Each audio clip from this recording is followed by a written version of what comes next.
We are MythVision.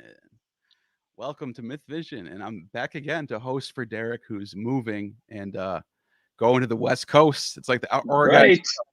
He's on his West Oregon. Coast, best coast. Yay! I'll admit, I love it over there. My cousins live in Seattle, and I love going there. It really is really West Coast really is awesome. I'm not gonna lie. It is not to besmirch any of our beautiful country, but yeah.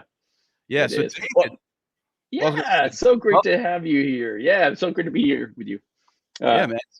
So you got a book coming out, but in the meantime, you have your other books that if anyone hasn't bought yet, Nailed is amazing. It's one of my favorites. It's really good. And you have a lot of other ones as well. But it's you really get into some of these good points that if you think mythicism is crazy and you think it's like Bart Ehrman says, and it's like the moon is cheese, read this book, and I'm telling you, you will at least come away with saying, I think there's some good points here. I think you realize.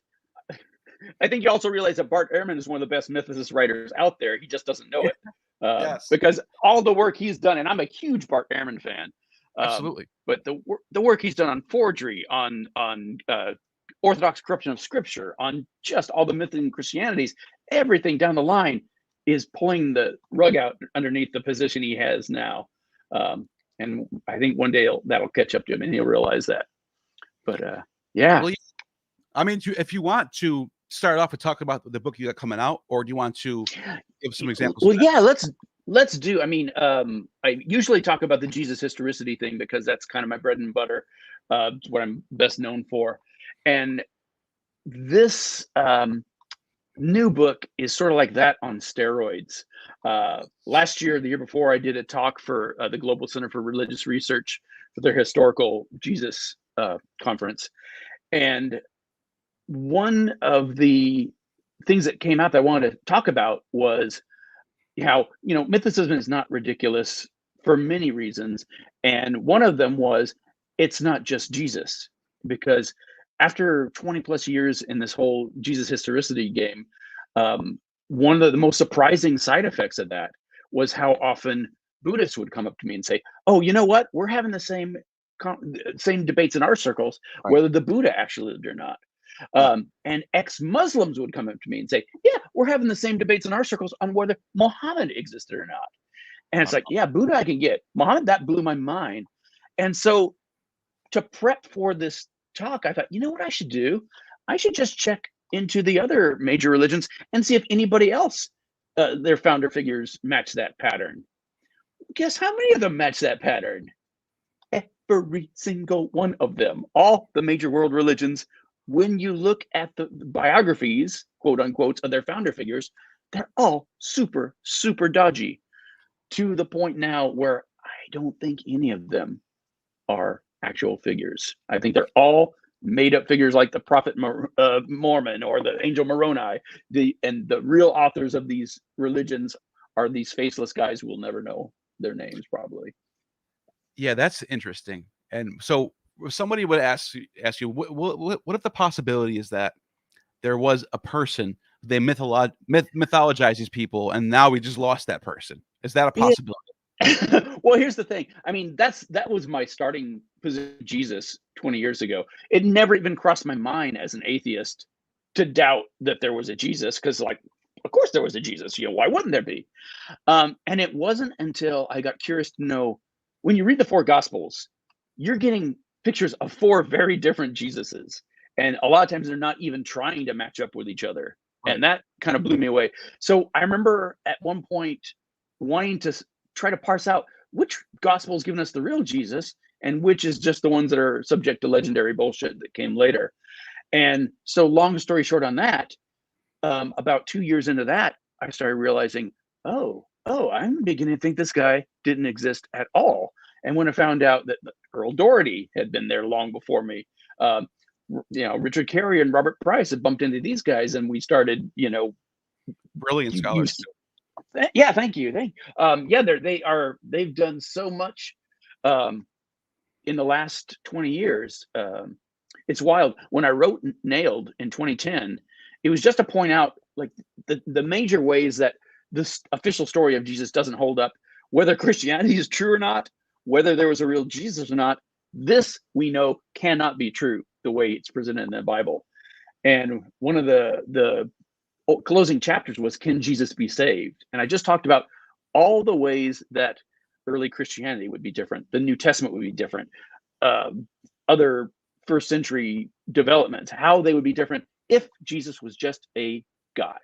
And and now I just don't even think we're talking about that grain of truth that's become something else. And there's so many examples of that and analogies of that, not just in Christianity, not even just in religion, but even with like King Arthur and Robin Hood. It's like we want to try to, people talk about trying to find the real source of those legends. And it doesn't seem in any of these cases that there was a grain of truth in them. And that's not just ancient or medieval. That's even people like William Tell of Switzerland, Ned Ludd, who founded the Luddite movement in rebelling against in the Industrial Revolution. These guys are completely made up right out of the box. Yeah. So and it's still going on to QAnon for that matter. Yeah. Yeah, QAnon. Oh my God, don't even get me started. I think they have some sort of understanding of like Dave or Kennedy's ghost is back and he's gonna make sure Trump. It's so bizarre to me to see. Yeah, it's like set your clocks back because we are definitely slipping down a slippery slope. Yeah, of craziness. Yeah, Carl Sagan warned us about this in the 80s. He said, he saw this coming. I was actually talking to John Gleason on Twitter and Messenger, and we were talking about this concept of the archons and rulers of this age. Is this talking about a heavenly mythical thing, or is he talking about like the term for governor in Greek is archon? The archon of Athens is a prime example of that. Right. So we're debating that, and then I thought about something because QAnon has this idea of like the government is like secretly like reptilian entities and demons. Right. And I'm like, what if Paul had a similar concept? So like the QAnon of that day was Paul. That's funny. Well, it's not implausible that he's talking about something really crazy because he calls them things like cosmocrates, cosmic rulers. He definitely doesn't use the same words he used when he is talking clearly about the Romans and the authorities. He uses other terms for that. Yeah. Yeah, Paul. I've always admitted that Paul is such a weird writer that you can't. It doesn't seem like he's.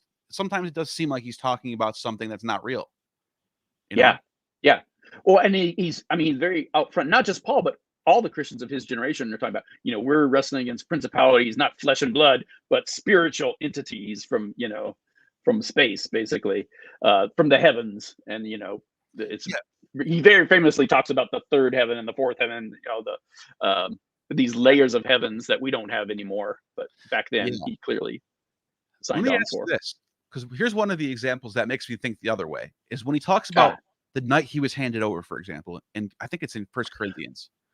Have you ever encountered this passage and thought about what this actually means? Well, here's the thing: the Greek that he introduces this whole and we're talking about the Lord's Supper. Is so ambiguous in many ways. He could be talking about. First of all, the handed over. The Greek word for that parademoi means delivered up, and it's usually used in positive associations. It can mean betrayed, to hand somebody over, but usually it's like God handing over his son and blessings and things. It's usually in a neutral or positive sense. There's two things about that. There's actually three things. Let's go down all the rabbit holes. First of all, the Greek is so ambiguous. He could be talking about on the night that Jesus delivered this vision to me, this is what he said. It could be on the night that he was handed over, or the night that God handed over him. I've lost my two rabbit holes. Dang it.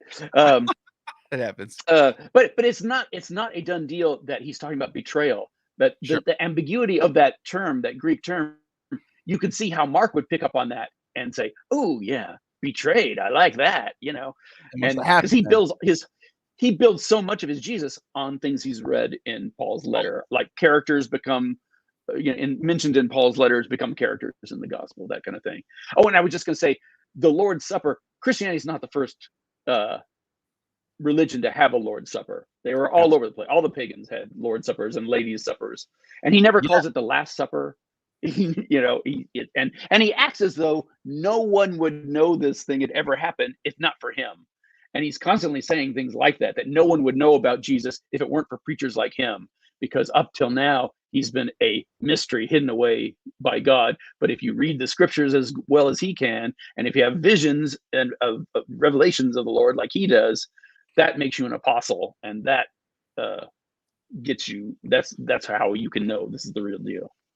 Yeah, there is a famous dinner of Stilicho from Seneca's text, and the scholar, what's her name? Oh my God, I can't think of her name right now. I'm having her on like in 2 weeks from now. She's a brilliant scholar. Chelsea Moss? No, it's oh my God. Shoot, I can't think of her name right now. I'm just drawing a blank. If it's Francisca Strafrakopoulou, I'm gonna be so jealous. Okay. I really one day, hopefully I can get her on. No, it's but anyways, I'm not gonna say you keep thinking about it, but she points out that in this text in Seneca, there's a lot of maybe a mimesis, maybe just similarities between the Last Supper and this text. And she lays it out in a way where you're like, I think she might be onto something here. I think I have not read what she's read, but I totally agree that like this is clearly coming right out of the mystery faiths.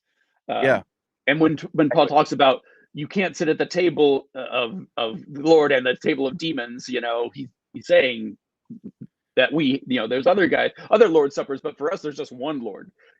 Don't go to accept no imitations. Yeah, and there's also another passage in there, something about like the cock, the rooster crowing like 3 times or something like that. That's a listen, a hit and a half. I'm sorry that I'm being so vague about this, not getting, but I promise you, in 2 weeks, I'm having her on to talk about this. So be on the lookout. That's exciting. Someone who's watching right now and be like, "What is he even talking about? He's not even." I promise you, I'll tell you what I'm talking about. I just don't have it in front of me. But I will bring this to light. But anyways, that sounds fascinating because there's so many things that Paul talks about in these weird, random, meandering ways, and he's never specific when he's talking about things you'd expect him to be specific about Jesus, for instance. Paul loves reminding his flock about what Paul himself has taught them, but he never talks of Jesus as if Jesus is a flesh and blood guy, let alone somebody that was on earth, let alone somebody who he supposedly knows the friends and family of. Not only does Paul never talk about the disciples, he never uses the word disciple ever for anybody in any context. And the one time in Galatians that it seems to be coming close to him admitting that there's a human connection, it's like just a few verses later, he's treating everybody in the leadership of the Jerusalem church as if they're fake Christians and nobodies. And he says, I didn't give in to them for a minute, and they brought in false believers to steal our freedom, and he opposes Peter to his face. It's just astounding to me, the disconnect on that. Yeah, the last thing I wanted to ask you about, because this is another thing that I think you probably have a good answer for this in your book. I'm pretty sure you did, but I can't remember right now. But it's the born under the law thing, because a lot of people who oppose mythicism will jump right to this thing. He's born under the law. And it's funny. And born of a woman, which it doesn't exactly say, but those are the kinds of things. It's like you're pulling this thing right out of the context of this weird hypothetical argument he's having about how we're born under Sarah, not Hagar, Abraham's wife, not his concubine. So it's metaphorical right out of the gate. But it's like, but here's the thing. When he says something like, "Oh, Jesus was born of a woman," it's like, who says that about anything? It's like you wouldn't start your autobiography of Abraham Lincoln by saying, "Well, Abraham Lincoln was born of a woman, unlike everyone else," But if you're talking about a demigod, it makes more sense to say that. And if you're talking about something that doesn't even relate to a real person, sure, you can say that. Because that verse, "He was born of a woman," doesn't exactly say born of a woman when you look at the Greek. It says he was made of a woman, made in the same way that Adam was made from dust, made in the form of a human being. So even when they pinpoint, they try to hold up these things as, oh, here's proof positive that Paul knew that he was a human being. It's like, that's not what he's saying at all. And in fact, it's even worse for you when you really look at what he's actually saying. Yeah. Yeah, I don't want to, because there's that word, that genomyth word, that has like so many different variants, and it's hard to tell when Paul is using it for what, because he changes it up certain things. I go back and forth with John Gleason about this, but at the end of the day, I would admit that there's a possibility that it could be an ambiguous word. Sure. And here's the other thing. It's like, I don't like making arguments of silence, but there's so many arguments. Like, why would Paul say that? Why wouldn't he say this? Why would he disagree with Jesus? Why wouldn't he quote Jesus here when it would lock his argument? Why does he treat these guys? Why, like, when he's talking about the hierarchy of the church, and he's like, oh, okay, there's deacons and there's this and that's, and at the top there's apostles. It's like, well, wait, what about the disciples? What about Jesus's family? What about his brother, James? It's like those categories don't even exist for him. And again, he acts like no one would know about Jesus at all if it weren't for apostles like him who found him speaking to them from the scriptures. And he says that repeatedly, that everything he knows about Jesus is because it's according to the scriptures. We know he died and rose on the third day according to the scriptures, because according to the scriptures. Yeah. It is very weird how much disconnect there is between Paul's epistles, which are before the Gospels. A lot of people don't know that. Yep. I know we all know. It's all easy for us to understand. Yeah. A lot of people don't know. These epistles came first. The Gospels came way later. Yeah.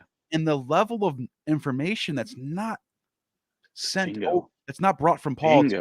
That's a big deal, I think. And then it's huge. Yeah. Yeah, and the whole other aspect is the historians of the time period, like Philo and the Elder, are in Israel. They're not in Rome. They're in Israel. They're in Egypt. They're in Israel. They're in Syria. They're talking Nazarene. Pliny the Elder says, I met the Nazarenes, the Tetrarchy of the Nazarenes. Think this is in the 60s. You would think by the mid 60s, this would be like, oh yeah, there's this Messiah guy who's, especially the way the gospel says, oh, his fame spread everywhere to Syria and the Decapolis and all these things. But what's funny is, even after the gospels are written, you have people like Clement of Rome who, as our Lord said, quote, blah, blah, blah, blah, blah, quoting nothing that Jesus ever said, quoting from the Old Testament, from like Zechariah or somebody else, or the Psalms.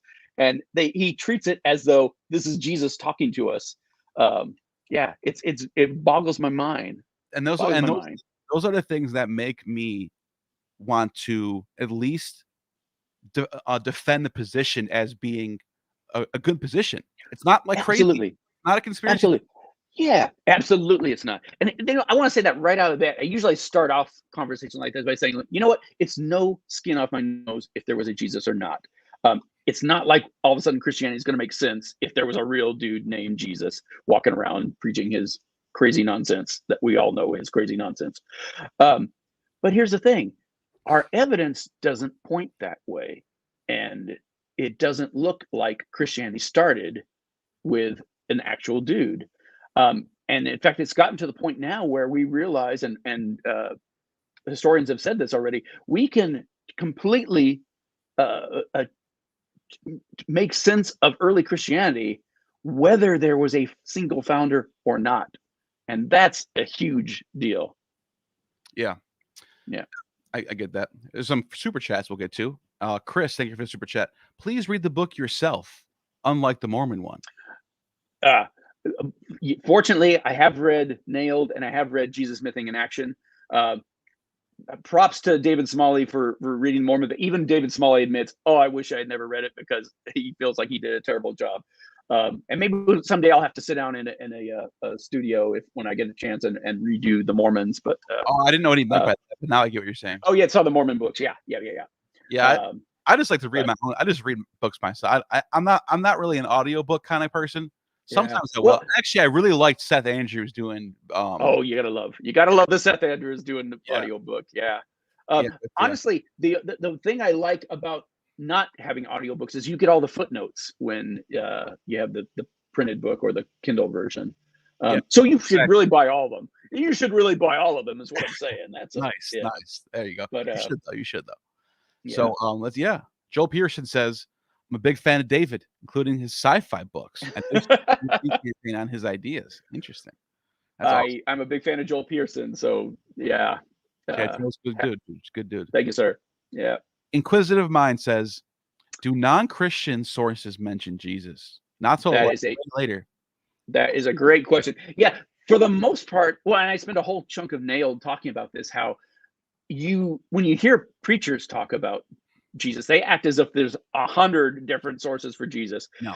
When you actually pin down how many there are, there's about 17. When you pin down how many of them are even in the same century as Jesus, there's one. Yep. And when you pin down who many was alive when Jesus was around, none whatsoever. Zero. Yeah.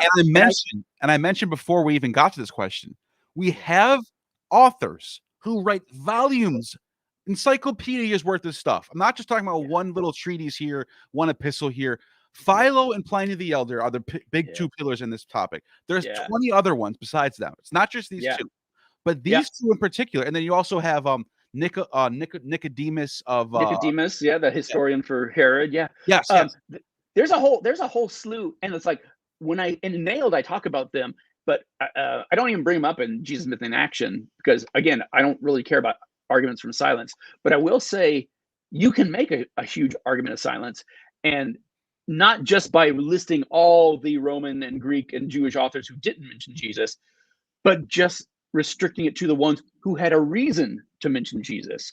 And even doing that, there's a dozen plus easy. Well, what I was going to say. Sure. And then I got a flip side for that as well. I just wanted to say this real quick, is because these two people in particular, Philo and Pliny the Elder, are looking for things that were related to Judaism, messiahs, prodigal births, miracles. They're on the subject. Yeah, it's like if I was talking about baseball and not mentioning the MLB. And what's worse, Luke actually loves to name drop celebrities, and he puts people who knew Philo and were related to other people there in the Bible, and they still don't know anything about character, or Paul sometimes. But it's now well. And here's the other thing: the flip side of that is that, on the contrary, we do have evidence for all these other loser wannabe messiahs at the same time. Yeah. And it's like, how is it these guys who did anything as remotely interesting as Jesus did, managed to do something he didn't, and that's make a dent in the historical record? Josephus gives you a few paragraphs for Judas of Galilee. Yeah. And John the Baptist. And it's like, John the Baptist, it wouldn't shock me if he wasn't real either, but his evidence is better than Jesus, slightly better. Yeah. And Josephus, this first century historian, that's how we know most of what we know about first century Judean history, is claimed to have two references to Jesus.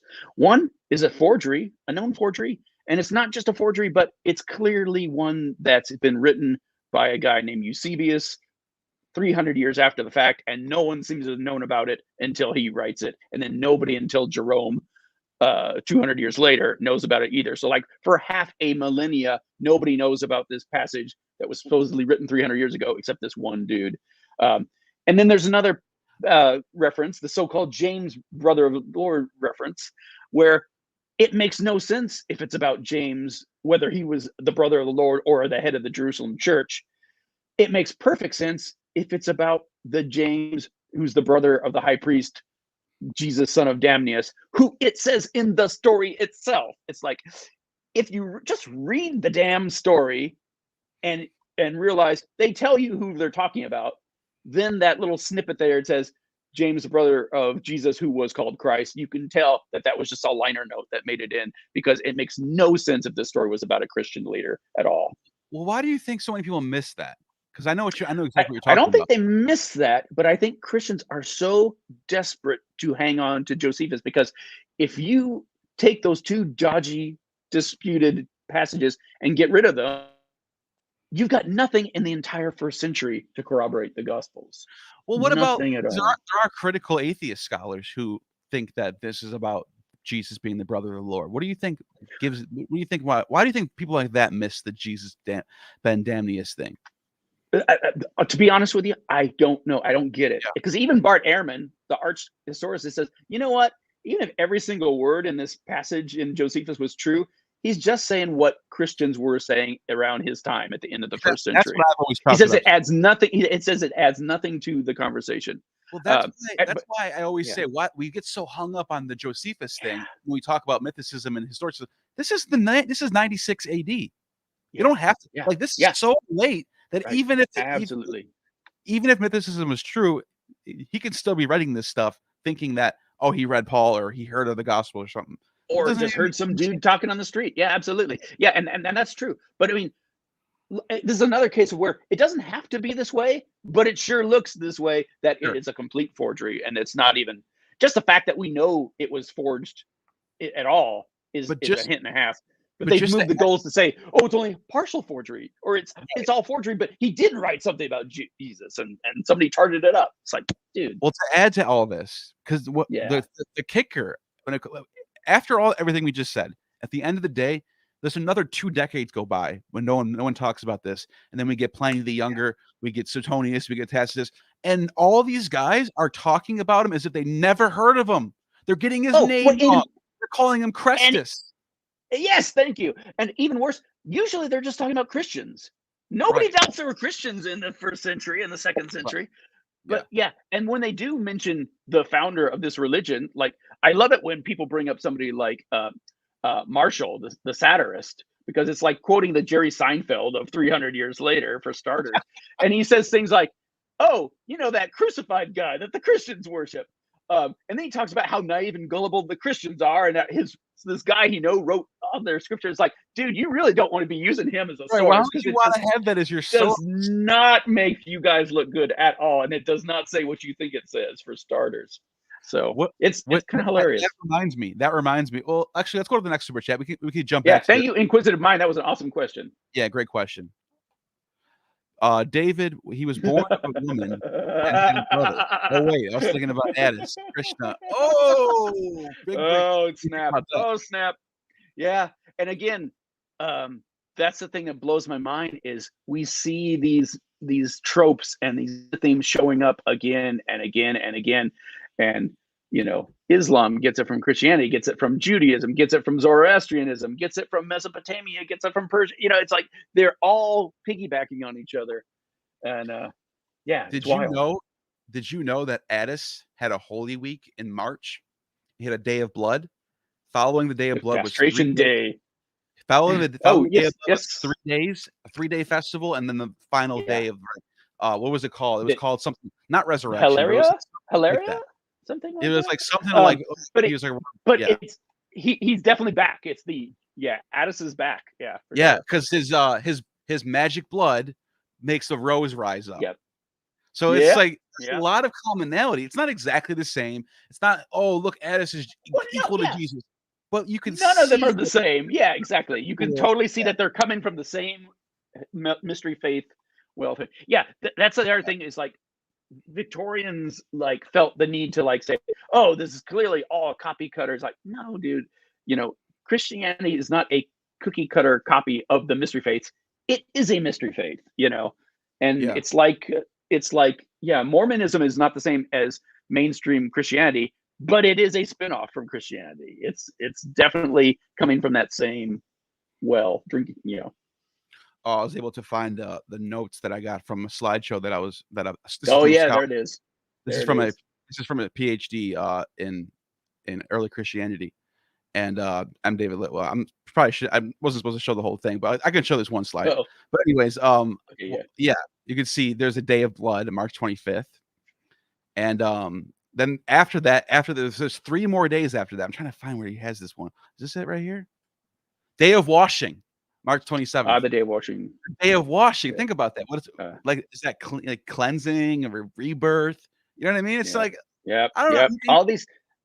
The more you look at other religions, the more you see. Oh well, we do that too. Oh, that's funny. You're older than we are, and yet we invented it first. Wait a second. Yeah. Yeah, the sacred rites of the Idaean Mother, dark stone. Oh yeah. Wow, but that's like spring equinox time too.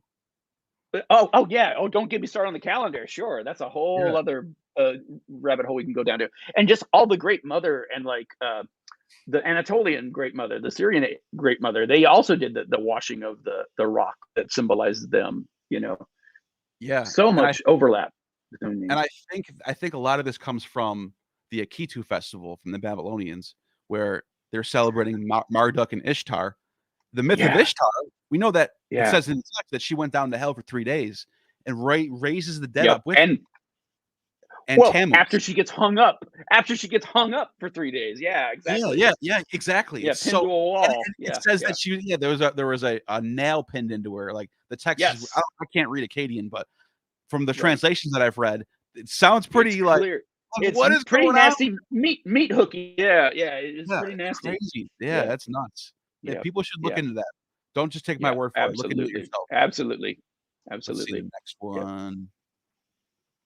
Derek gets so many comments. I'm not used to it.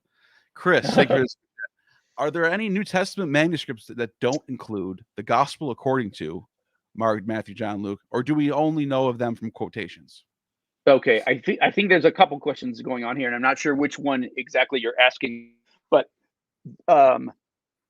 if you mean, are there gospels that don't say the gospel according to Matthew, Mark, Luke, and John? Well, even our gospels don't say the gospel according to Matthew, Mark, Luke, and John. Those names got attributed to them later in the 2nd century, and that convention of putting the gospel according to fill in the blank came later. I mean, if you read Mark's gospel,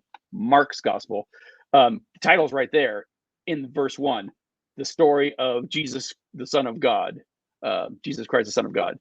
That's your title. That's what the originally title. None of them claim to be eyewitnesses. None of them claim to be the guys whose names are attached to them. In fact, Luke's gospel, he's the only one who even claims to be writing a history. And he not only says he's not an eyewitness, but he says, so many people are writing gospels now, it seemed like a good idea for me to go back and investigate the story from the beginning as it's handed down to our generation and give you the real facts. And then he goes on and steals from Matthew and Mark for his gospel for the most part, when he's not going off in some direction altogether. John's gospel is clearly not written by anybody named John. It's written by the beloved disciple. And that's a character that John's name and quote has inserted into the basic storyline of the other gospels. And it's very funny reading the synoptic gospels during the Passion and the execution and all, and then reading John's gospels, because it's so obvious that he's taking their stories and saying yes and putting his guy in there, and having him outdo all the other apostles, staking around when the cock crows, racing Peter to the tomb and beating Peter to the tomb, that kind of thing. It's like a time traveler suddenly popped into the story and is messing around with it. It's pretty hilarious. And I talk about in Jesus Mything in Action who the author of the Gospel of John is meant to be, and it's not John. That was all just guesswork from early Christian fathers who said, well, it had to be somebody at the Transfiguration and it couldn't be Matthew, so it must be John. Okay, yeah, it must be John. But yeah, there's nothing in the gospel that says that. Any of the multiple endings that got slapped onto it either. Yeah. No, that's all good points. I'm so not used to how many comments Derek gets. I'm like trying to like pay attention to like the super chats, but they're like boom, boom, boom, boom, boom, boom, boom. So just like we can go straight to Q&A. Let's do it. Yeah, let's just keep it going because there's a lot of them. So these are all really good points, though. Really good points. Inquisitive mind. Why would the Romans have crucified a Jew as a god? Why would the Romans have a crucified Jew as a god? Sorry, the Romans didn't. Yeah. Well, if you're saying why would they have crucified a Jew as god? I think this is a stab at Roman Providence people. I think maybe so. Because I agree. This makes no sense. It makes no sense. But if I'm understanding the question correctly, this whole let's assume it's about Roman Providence, because it makes no sense that Christianity was invented by Romans, if for no other reason that if anything, Christianity is older than we think it is, not younger than we think it is, and certainly wasn't invented by Josephus Certainly wasn't invented by these Romans who just a few decades after that are saying, think about this for a second. You have Titus Caesar, who you're secretly worshiping Titus Caesar, but he's going to give all the credit to a Jewish guy. And then after 2 centuries, 3 centuries, everyone forgot that you're worshiping Titus. Why would he want that? No one would want that. It's ridiculous. And I mean, our first Roman mention of Christians comes from this letter of Trajan, where he's talking to the emperor, and he's basically the attorney general. Trajan was attorney general of the whole Roman Empire, basically. But Trajan was the consul appointed by Vespasian in the 70s. All these things. So he would have known all this. And so what does he say when he's talking about, we found these groups, the Christians. I don't know what these guys are. Do you know what these guys are? I'm not sure how to treat them because it's some crazy cult Jew thing, and I just don't know how to handle them. It's like, that makes no sense according to the Gospels. There's no sense. There's no possible way that somebody who was a consul during the Flavian dynasty, he was appointed by the Flavians to be the consul of Rome. There's no way he wouldn't know about this stuff. Yep, exactly. And yet he doesn't. And no one, I mean, Christianity doesn't even become like Jehovah's Witness level fringe cult for like hundreds of years. I had a friend of mine, I'm not talking crap about him. He's a good friend of mine, but he believes in this. And he said that the reason why Constantine took on the name Flavius is because he must have known that this was but it's like, that just doesn't make sense, because that makes no sense. They would talk about it. They would praise him. In fact, Eusebius talks crap about Vespasian, saying he was hunting down all the sons of David. Like he makes him look like another Nero, basically. Yeah, don't get me started on Eusebius, but absolutely. He's the guy. And again, and this is hundreds of years after the fact. Hundreds of years. And if the Roman Empire, if the 3rd century had played out better for the Roman Empire, we wouldn't have been in this discussion at all, because Christianity would never have gotten any bigger than it was. If Constantine's mom hadn't been a Christian, and maybe that wasn't even the real reason, if he looked at Christianity and said, "Oh, look, they do everything their bishop tells them," there's lots of things that an aspiring totalitarian dictator would like to see about this burgeoning Christianity. I was talking to John Kloppenborg about this. By the time of Constantine, Christianity had an amazing network of bishops and churches. That was very strong, and they were collecting taxes. It was an emperor's dream. Bingo. It's not like they conquered against all odds. No, they rose up slowly and surely, slow evolution, and they created a great network of churches and bishops. And Constantine was like, "Wow, this is great. Let's take it." And they did this as an opportunistic infection during a time where there's a half-century civil war. Like the emperor crumbled, rampant inflation. Everything that could go wrong with the Roman Empire was going wrong over and over and over again. And it's like, that's what enabled Christianity to succeed, is that everything was going to shit all around it. So this doomsday cult all of a sudden made a lot more sense. Especially in the eastern side of the empire. Absolutely. It became the elite. But if that hadn't happened, we'd be having this discussion about Mithras right now. It was a coin flip. It was a coin flip. We were very close to being Sol Invictus religion.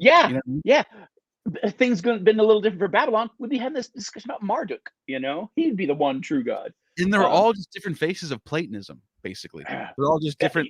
Like there's the Jew. Like obviously Christianity comes out of Judaism, but it's heavily influenced by people like Philo and the Middle Platonists of the time. But so I don't know how familiar you are with Russell Gmirkin, but he has done so much work to show that the Pentateuch, the first 5 books of Moses, clearly did not come together until the year 276 or so, at the earliest, because they are drawing on these histories from this Babylonian named Berosus and this Egyptian named Manetho. And you can't have the book of Genesis and the book of Exodus without those guys. So many ways it could have been different. I have him on once in a while. He's great to talk to about this. He's amazing. He's amazing. He makes some really good points. Aaron Adair, also another great scholar, and you read his books because he is awesome. Yeah, absolutely. What piece of evidence do I find the hardest to explain on mythicism? Being a devil's advocate for Jesus. It's so funny. I feel like we're so past point where it makes sense giving Jesus the benefit of the doubt anymore. I honestly, everything that gets brought up is usually mistaken, or they just haven't looked at the context of what they're saying. There's weird things about early Christianity that I don't know if mythicism explains any better than historicism explains. For instance, why is it, of all the Christians who lived in the first century, that predominantly we only get what Paul wrote? And it's like, we should have like all the other disciples, if there were real people, we should have their writings instead of the forgeries we have in the New Testament. But we should also have like every other Christian, Apollos of Apollonia, all these other guys that they mention. Why is it we don't even have like church records? We just have this bullshit history in Acts, and we have these forgeries in the names of people like Peter and James, and even the letters of James and Jude. Whether they're real or forgery, they claim to be brothers of each other. Neither of them claims to be brothers of Jesus, which is kind of remarkable. Yeah, and then you had Thomas the twin, who's like sometimes he seems like he's the brother too. They're all the brother. They're all just brothers. And Thomas, the name Thomas was not a name before the gospel was written. Thomas was the Jewish name for the constellation Gemini. So when you talk about this Greek name Thomas Didymus the twin, you're saying twin the twin. It's like, could this be more allegorical? There's 12 of them, and some of them look like some of them look like either a reflection of one of the 12 tribes, or like Thomas and Gemini or Scorpio or something. Like it is kind of weird. Like it makes you wonder. Yeah, and I talk about that. Yeah, there's a couple of spots where it's like it clearly seems like whoever's writing this particular gospel has a astrological theme in mind. For sure. There. Yeah. But it's like, what kind of evidence? It's like all the evidence is like, it all points to that Christianity is wiggier and more radical than we thought. I'd love to know more about where the Simon Magus Simon Peter connection came from, because there's so much more going on there than I can get a. Have you ever heard the story? But if anything, again, you know who the Simonians are? Yeah. They worship Simon Magus and said he was like Zeus, basically, and his wife Helena was like Athena. This is what I think is crazy, is that the closer to the closer to Jesus that you get, the more diverse Christianity gets. Yes. The more pagan. Yes. Oh yeah. Absolutely. Fun fact, same thing with Islam. Same thing with Islam. That's a fact too. Yeah. And I'll be talking about that in the new book, big time. Oh, that's good. But yeah, that's a funny thing, is like everywhere we look, Christianity gets more variegated and more ramified and less like anything we would recognize as Christianity. And can you imagine, and you probably thought about this before, but if the Nag Hammadi library had never been discovered, oh my God, we would have no idea how crazy out there those writings were in the 3rd century and the 4th century. It saved scholarship. It did. Yeah. And I love the fact that one of them, the Wisdom of Jesus Christ, is only half done, and they still have the original Blessing of the Gnostic. It's a total smoking gun. It's like they're taking this pagan tract, and instead of saying, and Eusebius said to his followers, and Jesus said to Matthew, blah blah blah. It's like it's so perfect. You can't make up this stuff. And you got the Nazarenes, who were syncretists, who thought, well, yeah, they thought you were worshiping Attis, but that was Jesus. Or you thought you were worshiping that was also Jesus. Yeah. It's all Jesus. Yeah, it's all Jesus. And finally, the Carpocratians, people don't realize who these people are. They're worshiping Plato and Pythagoras next to Jesus. Yeah. So it's like, those three are the best, I think. And the secret Gospel of Mark, the arguments on whether that's a real one or not. Either way, it's craziness. Yeah. Yeah, I think it's real. I think there really was. I don't think it's real, but either way, it's fascinating. The whole thing is fascinating. Yeah. Yeah. I wish we still had the text to look at. That'd be cool. Well, see, that's the thing about everything in the New Testament. I wish I could emphasize this to Christians enough that it's like, for the first 150 years to 200 years, we have nothing. Zero. Nothing. No Christian texts. And when they first start showing up, they're in like fragments the size of a credit card. And then what's even weirder is that some of these Dead Sea Scrolls are dated to in the 1st century AD. Yeah. Still, you would think there'd be some like, oh, those idiot Christians, or it's like they're not even there yet. Yeah. Nope. It's weird. It's kind of strange. I'm not gonna lie. Yeah. Yeah, absolutely. Yeah. And when we finally do get complete gospels, or complete books of the New Testament, let alone complete New Testaments, we're talking 400 years, 500 years at that point. And our 2 oldest complete New Testaments, Codex Vaticanus and Codex Sinaiticus, 325. Those right? 2, what's that? Yeah, somewhere in that early 5th century. Yeah. They don't agree with each other. Yeah. Vaticanus has books that Sinaiticus doesn't have. Sinaiticus has books they don't have. And our Bibles have books they don't have. They have books we don't have. It's like, it's Shepherd of Hermas. It's so much crazier. Epistle of Barnabas. Yeah. Stuff like that. Yes. For some absolutely. Reason. And there's changes, like the beautiful story of the woman caught in adultery. That's not in any of our oldest manuscripts at all. That story didn't show up for hundreds of years after the fact. And it's one of our most beloved stories about the real Jesus and who he was as a person, and like everyone loves it. But it's like, wow, I didn't realize that. I didn't know that story. No, that's interesting. Yeah. Jacob B, thank you for the super chat. David, I think that a fictional, non-existent hypothetical document like Q might be undeniable proof for historical. I'm hearing the snark in your voice when you say that, because Q is a hypothetical document. We don't think it, we don't know it existed for sure. I don't think it existed at all. I think what people call Q is where Luke is stealing from Matthew and from Mark. That's the most Occam's razor parsimonious way to look at it. It's the way that makes sense to me. I think the reason that we still talk about Q, and again, apologies if I'm not explaining what that is. Q is the hypothetical source behind some of the Gospels, apparently. And early Christian scholarship hit on 2 things about what's called the synoptic problem. And that's the fact that our first Gospels, Matthew, Mark, and Luke, all seem to be connected to each other, and they all seem to be copied off of Mark. I mean, we don't have to call it the synoptic problem because it's not a problem for us. It's a synoptic, well, isn't that interesting? But that's Markan priority is what they call that Mark came first and the other 2 came later. And that's a lock. That's just a lock.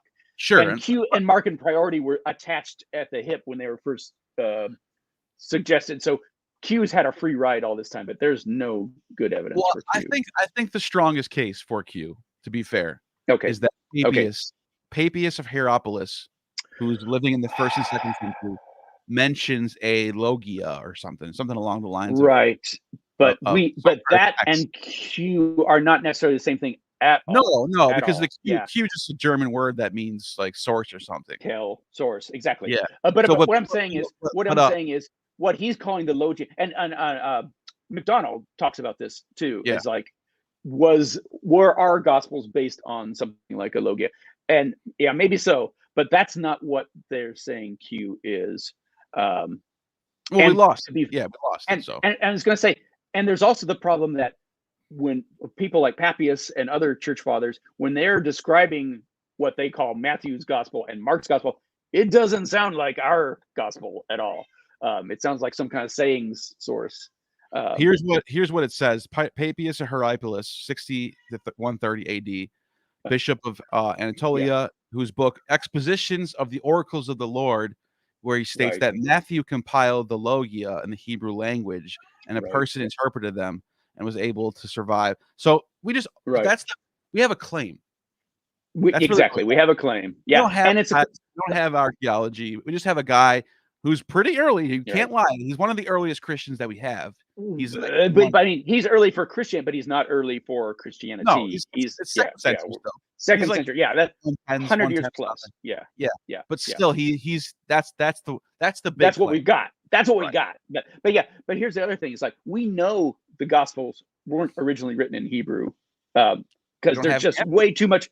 Not only do we not have the evidence of that, which we don't, but the idioms exactly. It's like there's puns that don't work in anything except Greek, and it's like when he pulls out like a Aramaic phrase in there. It's like that makes no sense if the whole thing was written in Hebrew or Aramaic even.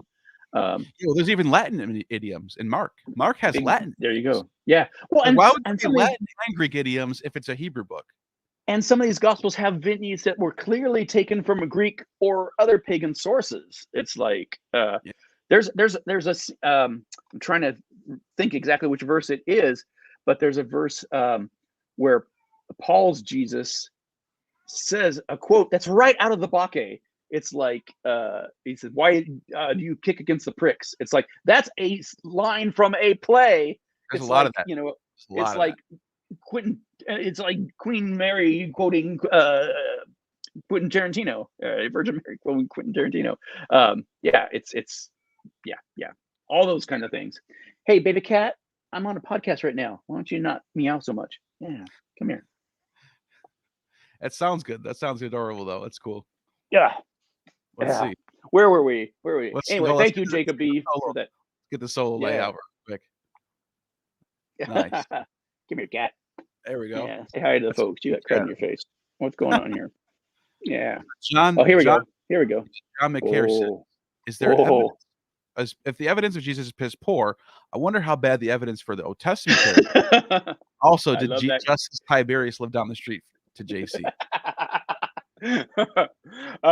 Yeah, the book I'm working on now, John, you're gonna love because I'm talking about Judaism. I'm talking about all the isms. But the first part of the book isn't even about just Christianity. It's talking about all the major world religions and the evolutionary stages they go through. And when we get to monotheism and when we get to the early parts of the New Testament that are, the Old Testament, the Hebrew Bible that's coming together, man, there's just, if you think, if we think the New Testament's in bad shape, the Old Testament is in even worse shape.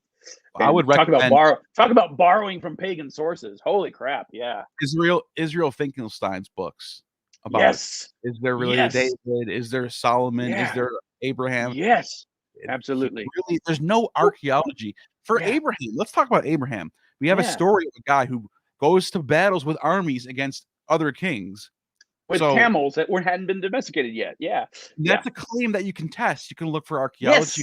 Sources. Yes, we know about wars that happen in the 17th century BCE between the Babylonians and the Egyptians and the Hittites. We have cuneiform tablets that show this.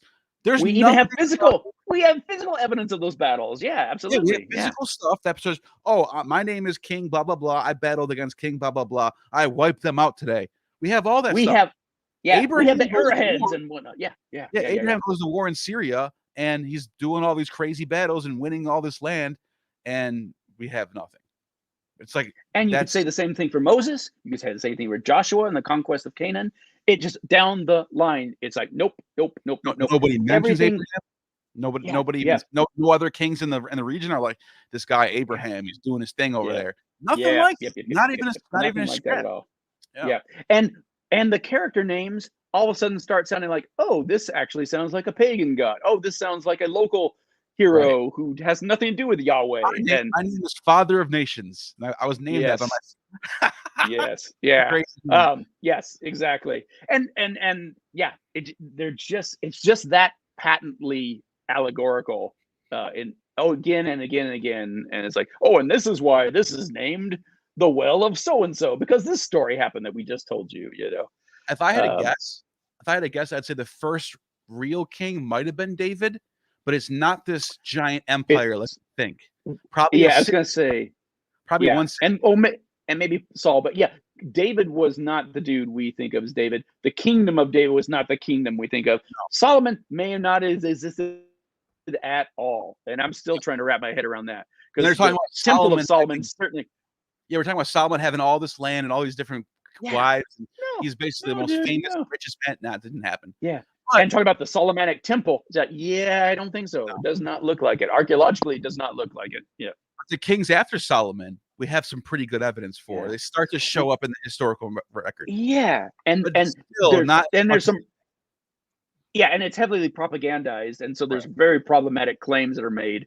And it's funny because, and Israel Finkelstein and Neal Silverman do a great job of this in the Bible and Earth. They talk about how the kings that the authors of the Bible really hate were successful, very successful, long reigning kings.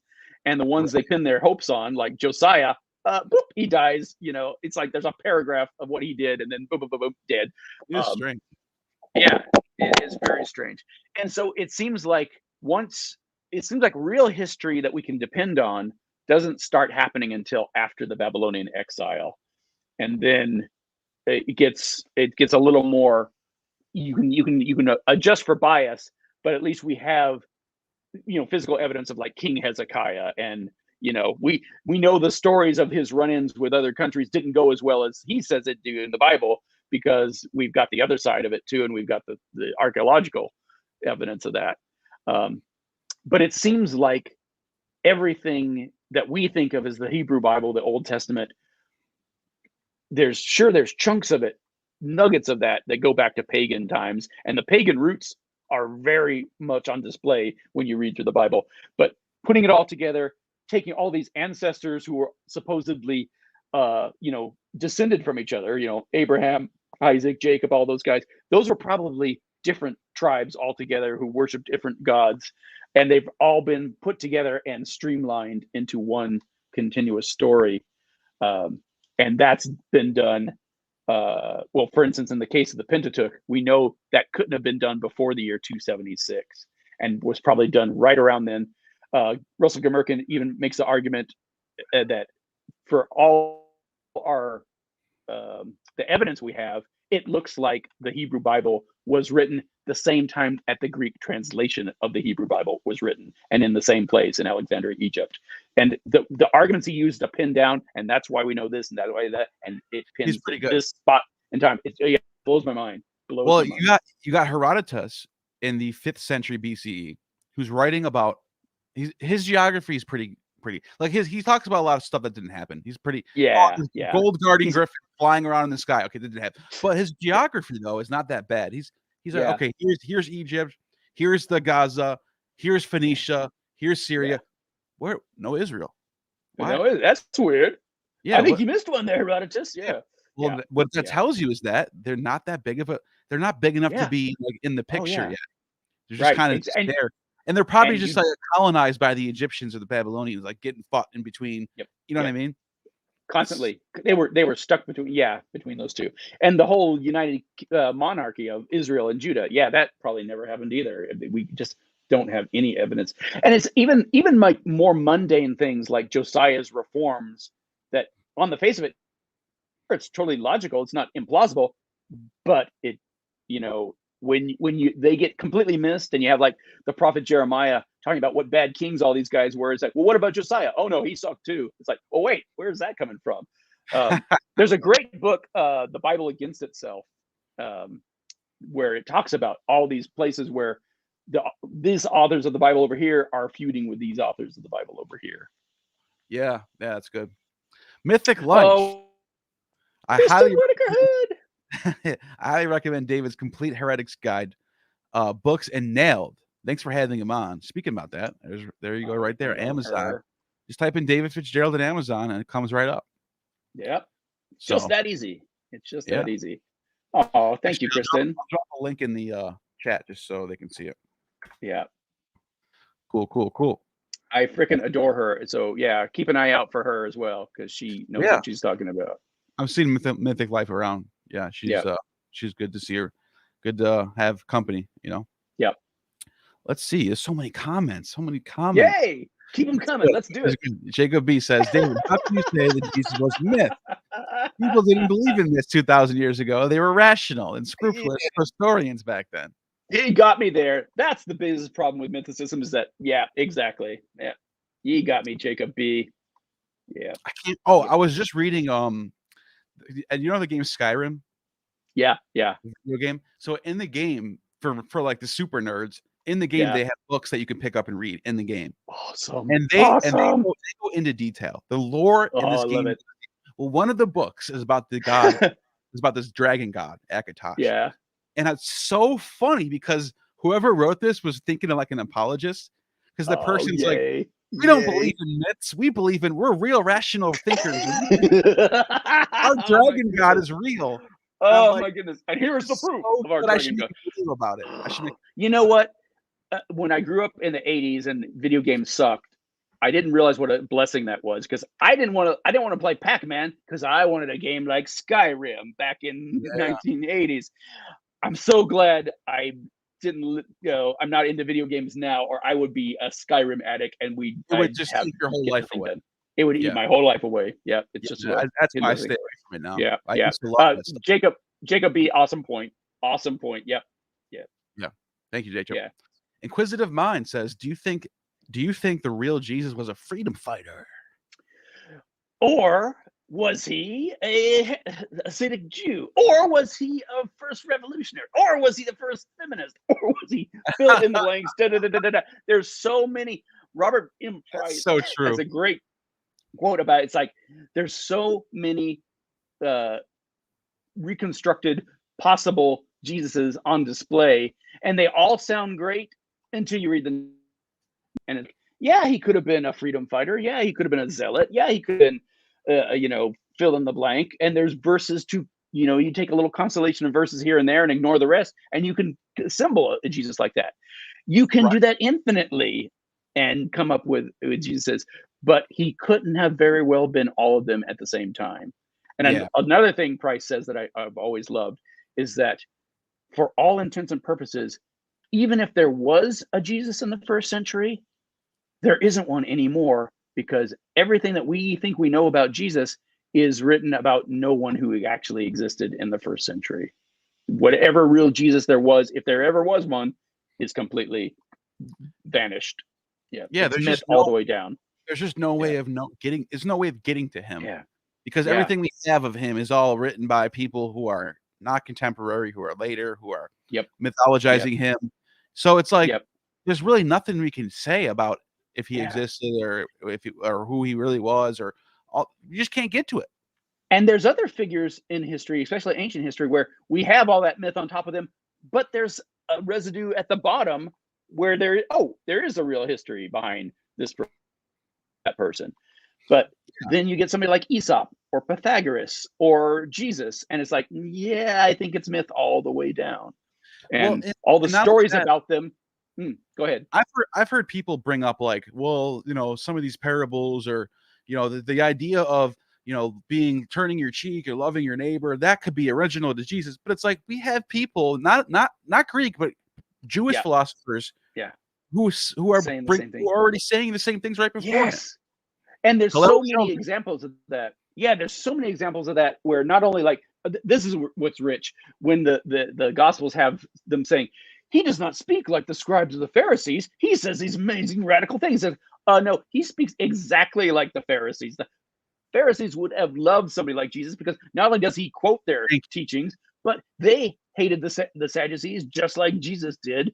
They were against the Roman fat cats just like he was. They would have loved somebody like Jesus. The Pharisees were more open to like stoicism and philosophical arguments. They actually Jesus actually looks more like a Pharisee than he does in the scene sometimes. Absolutely. And he sounds like a Stoic sometimes, and he sounds like a cynic sometimes. It's like, you can see where the influences that these guys who wrote about Jesus, they're taking all the things they love and putting it on Jesus.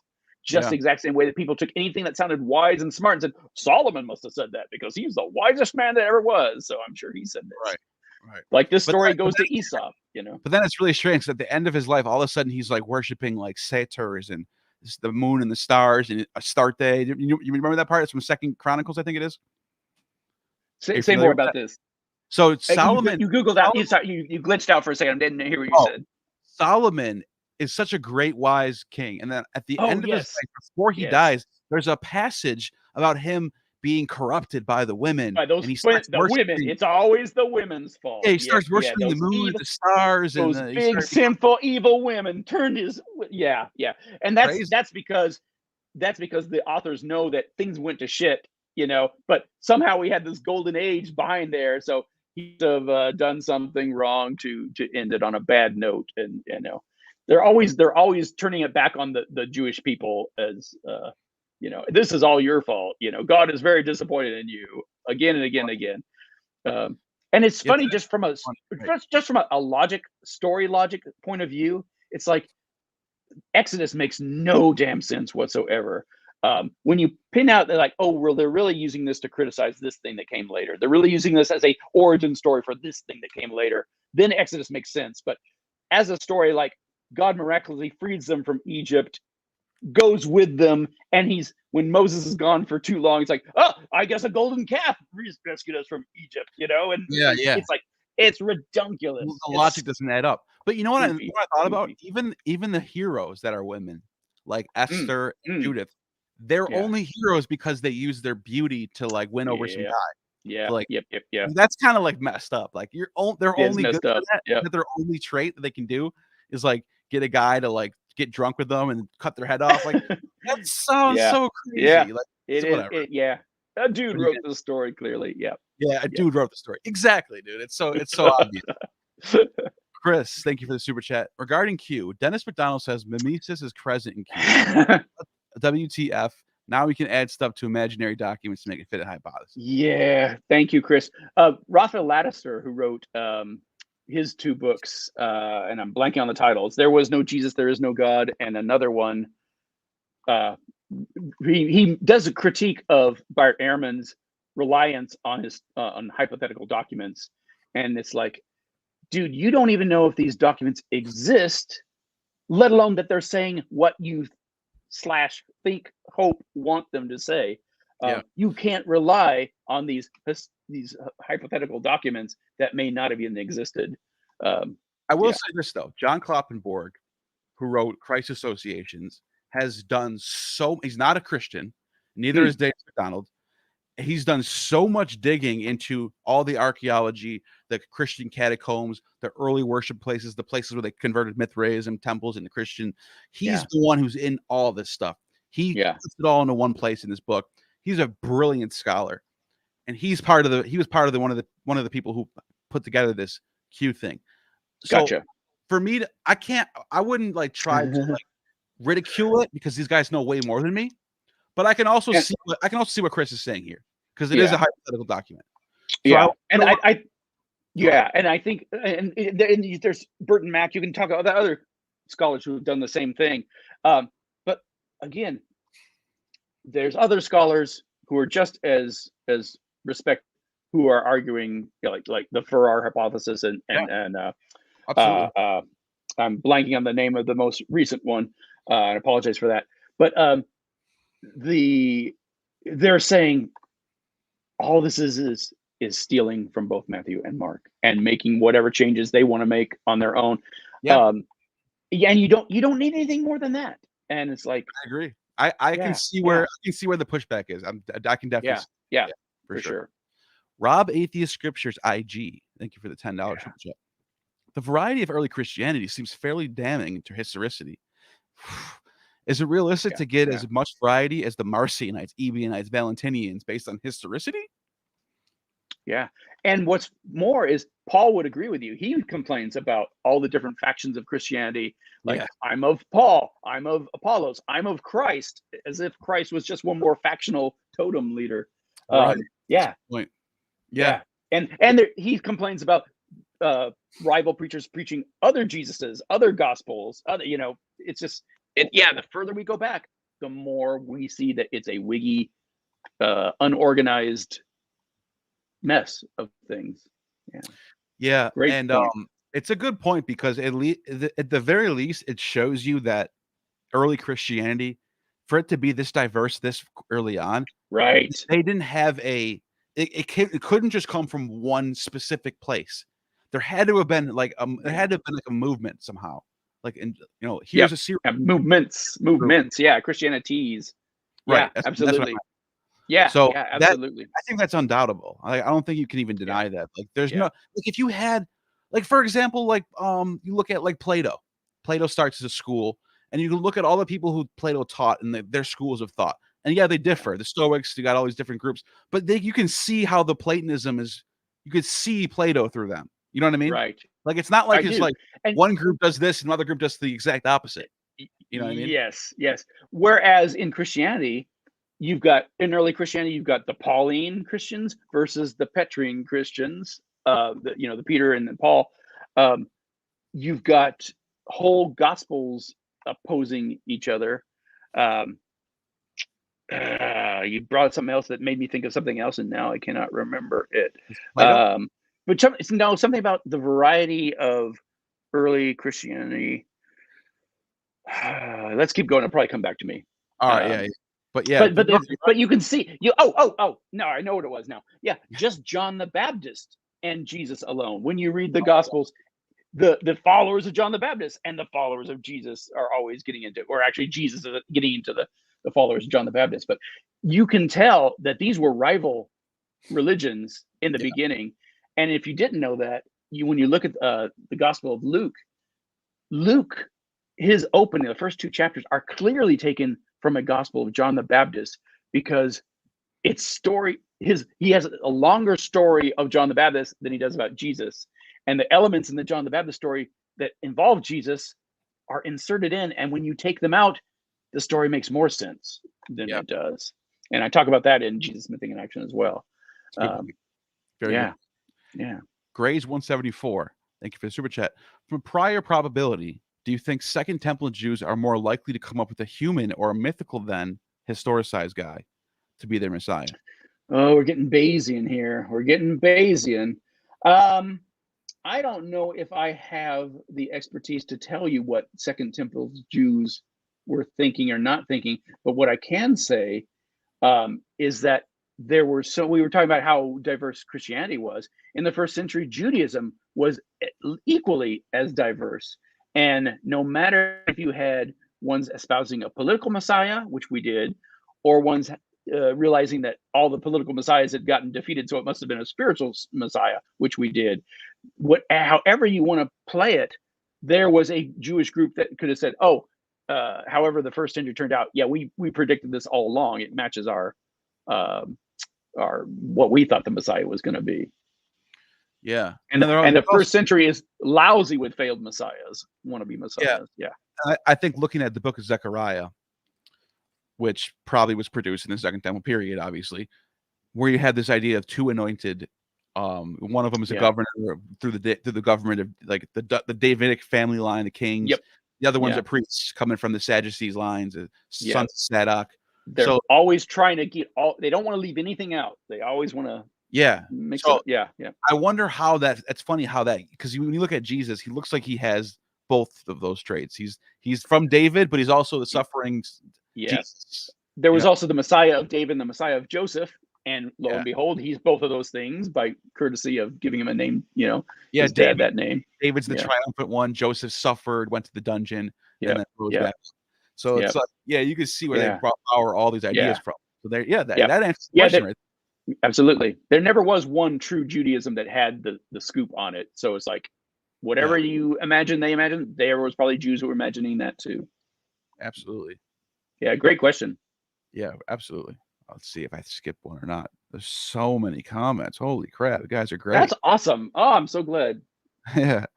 I'm still going through to the next one. Let's see. Scrolling. I know I see some. Thanks to everybody who is listening in and jumped in. Absolutely. We got 423 people watching right now. Yeah. Nice. John Kingsley, do you think Paul believed in a historical Jesus, as Carrier argues, albeit one that functioned and existed purely in the heavenly realm? Hebrews 9 and all. This is a great question. Yeah, and first of all, I don't think Carrier argues that there was a historical Jesus. I think that's a very problematic statement. But when you look at things that Paul says, like we believe in Christ crucified, but the Greeks look for wisdom and the Jews look for miracles, but we don't have that. It's like, well, what about all the wisdom in the Gospels? What about all the miracles he does in the Gospels? It seems like not only was Paul's Jesus a celestial being, but you could argue that if he thought that Jesus what did appear on earth, it was as a secret agent and nobody know, because if they had known about it, they would never have crucified him, the Satan, and his minions. If you look at the book, The Ascension of Isaiah, you kind of get a feel where this whole talk about why Jesus has to be crucified comes from. because that's talking about all these layers of heaven, and to go from one layer to the other, Jesus has to fool the demons of that realm into crucifying him so he can die and descend to the next lower level. It's a weird theological concept, but it makes a lot more sense of what Paul's preaching. And Paul also seems to be preaching the same thing. You mentioned Hebrews 9. I think Hebrews is a good example of what kind of things Paul and his generation were preaching, because they weren't preaching a physical Jesus. They were preaching a Jesus who's like associated with Melchizedek, who has no family, no genealogy, no history, but has always been around, has been forever, which is interesting because clearly a pagan figure in the Old Testament. Melchizedek basically means king of Zadok or priest of Zadok. Zadok is not Yahweh. It's somebody completely different. Right, and there's a Phoenician god named Sidok, basically. Yeah, so and that's who Melchizedek is talking about. Yeah. By the way, you know who one of his sons? You know who one of the sons of Sidok is? This is gonna blow your mind. Ashmun. Ashmun. Say more about that. Is a god. Ashmun is a dying and rising god whose name in Hebrew Shmun means oil. Ashmun, anointed, or Shmone also means 8. He's the 8th son of Sidok. His story is like this. It's just like Addis. He's a beautiful young hunter, and he meets Astarte, and he castrates himself and dies. Astarte then rises him up into heaven, brings him back down, and he becomes Asclepius. This is exactly what Photius and Photius of Damascus and Eusebius all call him, the Asclepius of Beirut. Interesting. That's fascinating. I did not know that. Spoiler and a healer. So that think about fascinating. And the fact that his name revolves around oil, that's anointed right there, you know. Exactly. Right in the name. But if there's a connection between Melchizedek and this god Siddiq from the Phoenicians, now we're on to something, because he's the son of this god. Yeah. Right? And again, Order of Melchizedek. Yeah. And early Yahweh career, there's all these connections to El. There's all these connections to Baal. There's all these connections to all the things that they did. Suddenly he did, and he's always done. It's very Orwellian in the way he just kind of absorbs all their traits and passages or powers and consorts. And that's funny how the Eucharist is tied to that too, because all these things, bread and wine, and that's the mystery. The mysteries is grain and vine. Yeah, you got the mystery phase. Osiris and Isis, or Demeter and Osiris, Demeter and Dionysus. Yeah, I'm baffled. I'm baffled by people who don't see how clearly Christianity is the Jewish version of the mystery faiths. It could not be clearer. Well, you have Diodorus of Sicily in the 1st century BCE saying, "Oh, Dionysus is Osiris." They're the same thing, just one's Egyptian, the other one's Greek. Yeah, Justin Martyr and Origen are saying the same things too. Yeah, he's Justin Martyr saying. And that's a good point. We're not saying anything you don't say about your sons of Jupiter. Yeah. Well, exactly. Hermes is called the Logos. Hermes is the word of God. He's the messenger. Yeah. He is the mediator. Let's talk about the Logos for a second, because Logos was invented by Philo of Alexandria, who basically invented. He took it from the Platonists. He didn't invent it. But here's the thing. But he's the first to take like his Hellenistic theory and Judaism and turn it into Hellenistic Judaism. Well, and actually, so Christians get all right. Wait, don't parse it too much. Don't parse it too much, because what I'm trying to say is that Christians loved Philo, and it's like we would not have things like the Holy Spirit. We wouldn't have the Logos if it weren't for these other roots going into to Philo and to Hellenism. So it's just one more example of how these roots go deeper than we think. Well, I just made a video about that. There was another philosopher, Jewish philosopher named Aristobulus of Alexandria. Sure. He's right before Philo, and he's from a school that gets their teachings from Aristotle. And he's a Jewish. He's doing the same thing. And this idea of a logos, which is preeminent in Heraclitus, the Platonists, comes into this fold, and then you get Philo saying the logos is going to inherit the kingdom of heaven, and he's going to judge the dead. Yeah, that's Christianity right there. Bingo, right there. I think Aristobulus was the first one that said the sun is Earth's going around the sun, not the other way around, if I'm not mistaken. There is a couple of Aristarchus. I'm thinking of Aristarchus. Yeah, Never mind. There's also more than one Aristobulus too. The one I'm talking about from the 2nd century BCE is Aristobulus of Alexandria. Look him up. He's from the Parapedic school of thought, which is a group of basically Aristotle fans, but he's a Jew, so it's like he's seeing it through through the Torah lens. But John Kingsley, see what you did? What a can of worms you opened? Yeah, well done. But yeah, this is all good stuff, though. You know. Yeah. Let's say we got a couple more. Nicely done. Jesus existed. Jesus ben Ananias. Case closed. Yeah, that's okay. Jesus ben Ananias is a fun story because that probably was a influence on Mark when he created it. But for those who don't know, Jesus ben Ananias was a not a character, but an actual person who Josephus talks about, who lived later in Jerusalem, and during the Jerusalem war with Rome, he gets killed. But there's some really interesting parallels. In fact, there's so many that like boom, boom, boom, boom, boom, boom, boom. It's like it's really hard to not say that Mark was relying on that real person, Jesus ben Ananias, who was a local crazy who was known around Jerusalem. But there's some really interesting things that he's clearly taken right from the story of Jesus ben Ananias. Yeah, definitely. And I discussed that in Jesus Mything in Action as well, and I think Nailed as well. But awesome. Yeah. Rob Atheist Scriptures IG. New Testament is in Greek. Greeks don't write, right? All right. Well, and it's good to point out that it's in Greek, not Aramaic, not Hebrew. So there's that. But good one, Rob. That's true. Josephus mentions, Wade Rogers, thank you for the super chat. I appreciate that. Josephus mentions Jesus and Joseph characters. One who walked around saying, "Woe to Jerusalem." That's our Jesus ben Ananias. Yeah. Clips released. Could this be a possible historical figure who was then later mythologized? It's kind of sorry to put the cart before the horse, but that's exactly what we were just talking about. Yeah. But don't you think that's a lot later though? This Jesus character or the story. Well, here's the thing. The Jesus ben Ananias was much later than the fictional Jesus in the 30s. Yeah, this is happening in the 60s, but this is before Mark writes his gospel. So it makes perfect sense. It's very possible. Yeah. But I mean, again, that's just one. There's so many influences that Mark is drawing on, not just on Jewish, but also in Greek and other sources as well. So it's I don't think Jesus Ananias was the real Jesus, but he was definitely an inspiration. Nice. Yeah. Oh, thanks. Go ahead. I'm gonna say Stefan Burton said, "I've always been confused about this. What language were the original Gospels in? Greek?" It was Greek, and we know that for several reasons because the things that we have don't work in anything but Greek. But here's the other thing: when you say the original Gospels, there were no other Gospels other than what we have. And again, for the first 150 years, 200 years, they could write whatever they want about them and we'd have no way of knowing because all our traces come from the 4th century, 3rd century, much, much later.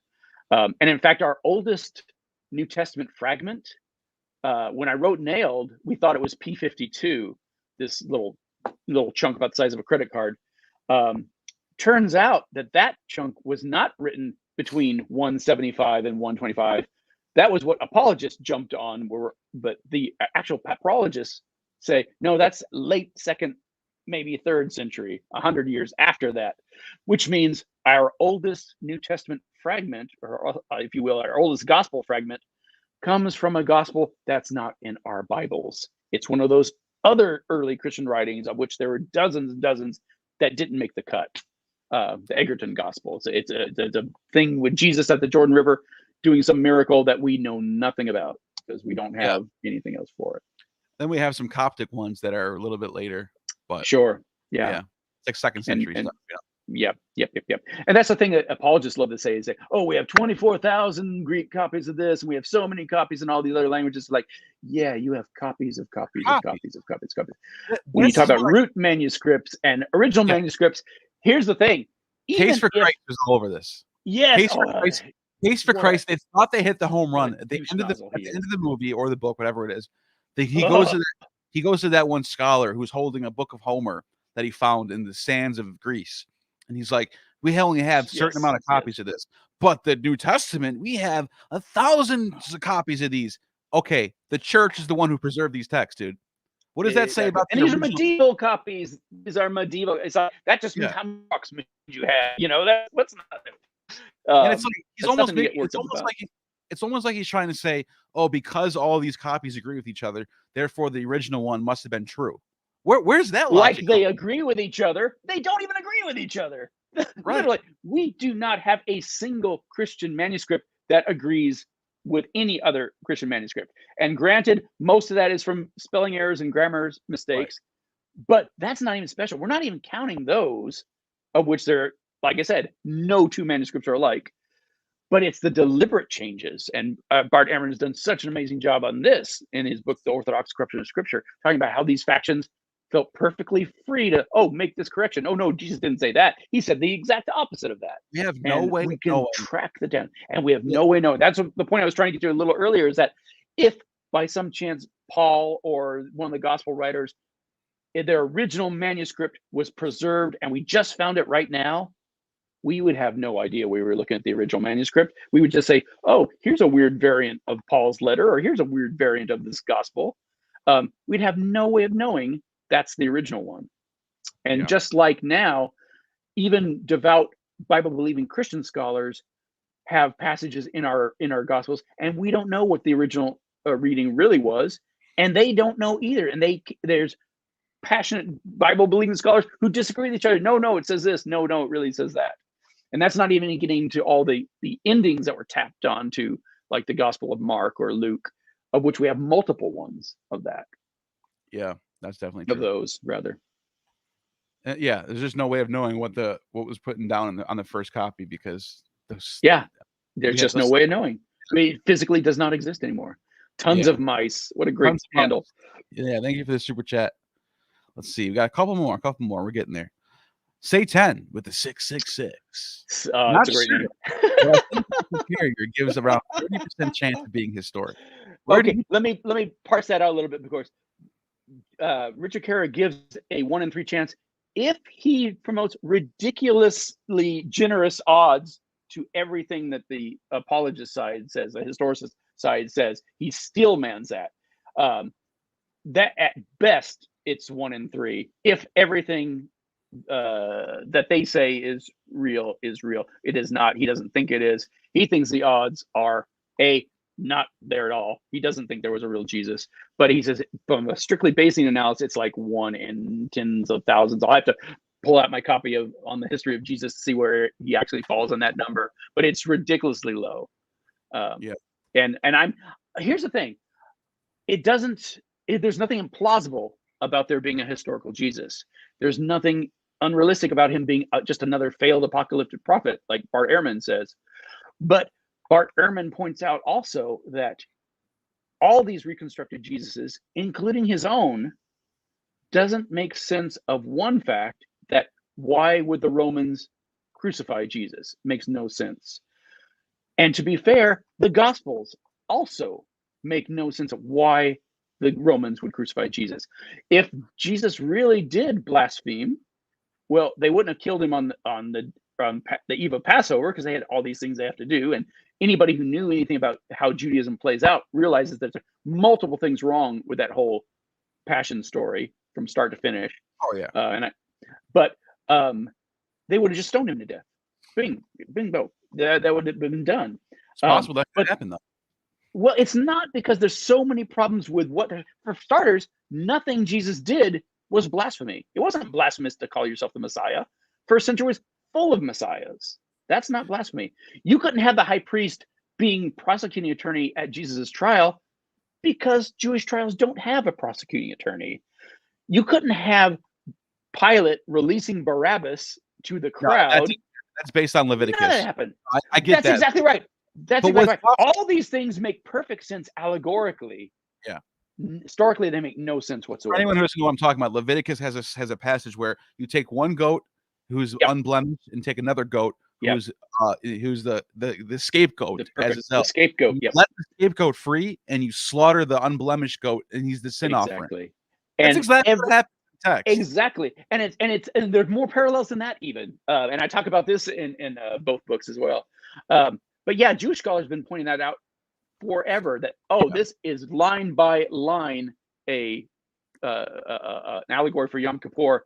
Historically makes no fucking sense whatsoever at all. See, when I think of this part, I think there's just no way of knowing what the situation was, why he could have been killed. We just don't know that. We don't have that information. And the Gospels give us two competing reasons. John's Gospel has him killed for a completely different reason than the other Gospels do, at a different time and day, I'd say as well. You know what you know what holds me back from being a mythicist is this. It's just one question. Okay. Paul doesn't think, because the claim is that Paul is writing all this ambiguous stuff. Paul doesn't think he existed. He just sees him in visions. And so when does Paul, who's teaching to all these churches, how do they get a different interpretation from, when does it go from being myth to history? It goes when Mark writes his gospel, because Christians talk about Jesus before Mark's gospel, and they talk about Jesus after Mark's gospel, and they talk about him in very, very different ways. And for me, that's one of the reasons why I don't think it makes sense to give Jesus the benefit of the doubt of being a real dude anymore, is because his biography seems to show up generations later. Sure. And when it does, then everybody starts talking about Jesus the way we talk about Jesus. Right. The way preachers preach about Jesus now is how they preach it. Before that, I think though, everything he does is off camera. But if Paul's writing all these letters to people and throughout Asia Minor and Greece, wouldn't they hear the story from Mark and be like, that's not the story? Don't you think? Well, that's why Mark's story writes the way it is. That's why he'd say his Jesus is always telling people, now don't tell anyone where I touched you. It'll just be our little secret. It's called the messianic secret. And it's why his gospel originally ends with, and the women ran from the tomb frightened and never told anyone. That's how that gospel ends. Bingo, at the very ending. That's the original ending of it. It's like, it's all written to say, and that's why you've never heard this story before, because now I'm telling it to you. And again, Paul acts as though no one would know anything about Jesus if it weren't for preachers like him. He says it repeatedly. Don't you think there's Paul's talking about a crucifixion that happens in the heavens, and then he's writing these letters out. And then all of a sudden, decades later, there's a guy saying, no, this didn't happen in the heavens, it happened here on earth. Right. That was the genius of it, because everything in this book of Mark's, not his real name, not what he said it was, is an allegory. Not just the Barabbas sentence, not just the cursing of the fig tree, things that make no sense logically but make perfect sense allegorically. Everything. And that was one of the first things that made me question, is like, oh, well, I guess Jesus didn't say that, is when his last words, my God, why have you forsaken me? As an atheist, I thought, I felt so bad about Jesus, the real Jesus, for saying that, until I learned, that's the opening to the 23rd Psalm. All of them are Psalms. Everything. Yeah. Well, Psalms, Isaiah, Zechariah. The Christians will say to that, he was singing Psalms at the end of his death. But they walk into a trap. They walk into a trap, because guess what happens to Orpheus when he dies? Orpheus singing hymns when he dies. Bingo. So it's like, and Jesus gets compared to Orpheus a lot early on too. By the Nazarenes. And again, it's everything. It's everything in the story from start to finish. And as soon as he writes that gospel, all of a sudden, boom, somebody else wants to write a gospel, Matthew. But he wants to correct Mark's mistakes about basic Judaism and misquotes of scripture and things like that. Luke comes on and says, ooh, I like that. Let me steal parts I like of yours, and then I'm going to put mine out here. And then John comes along later still, and doesn't even try to match up with the other ones. And again, Luke's gospel, he loves putting celebrity couples and name dropping in his. So he's stealing information from Josephus from a book that was written in 93 or 94 AD. So it's like, when you got all these arguments from apologists saying, Luke was written in the 50s, the 60s, like, no, dude, it could not physically have been written before the 90s at the very earliest. And by the way, I know you mentioned that you think that it's a forgery, the secret, that letter that talks about the secret letter of Mark. Yeah. But the person that the author, what's his name? Clement, right? Yeah. Clement. Mm-hmm.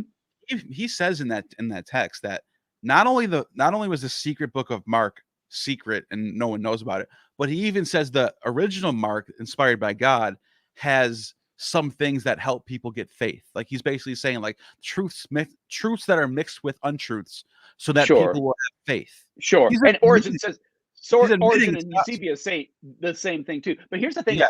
Eusebius says it's good to lie sometimes. And that comes from Plato. Plato was the king of the noble lie. Yeah. Bingo. And so much of Judaism comes straight from that. Yeah. Straight from that. Even the idea of having a nation of 12, confederation of 12 tribes comes straight from Plato. Yeah. That's the point. And at the risk of going down this rabbit hole a little further, sure. Let's not. You sure? But yeah, because I'm already juggling too many balls in the air, and they're No, I just wanted to. But just read my books. Read my books, especially read Jesus Mything in Action, because I go pretty deep into that. There you go. It's right there on Amazon. Yeah, we got a couple more supers. Supers. Shogun Orta. What about the transfiguration of Jesus and how he was supposed to come back within their lives and a bunch of cosmic stuff that didn't happen? Yeah, that the whole supposed to come back within their lives is a really interesting point to make, because first of all, Paul talks a lot about Jesus' coming, never says a word about Jesus coming back, never a hint that this is a second coming. No, his Jesus is up in the cloud somewhere, but he's going to be coming down soon, very soon, someday. Don't get married. There's no time. Don't do foolish things like try to please a woman. Nope, no time for that. Jesus is going to be coming. That's interesting.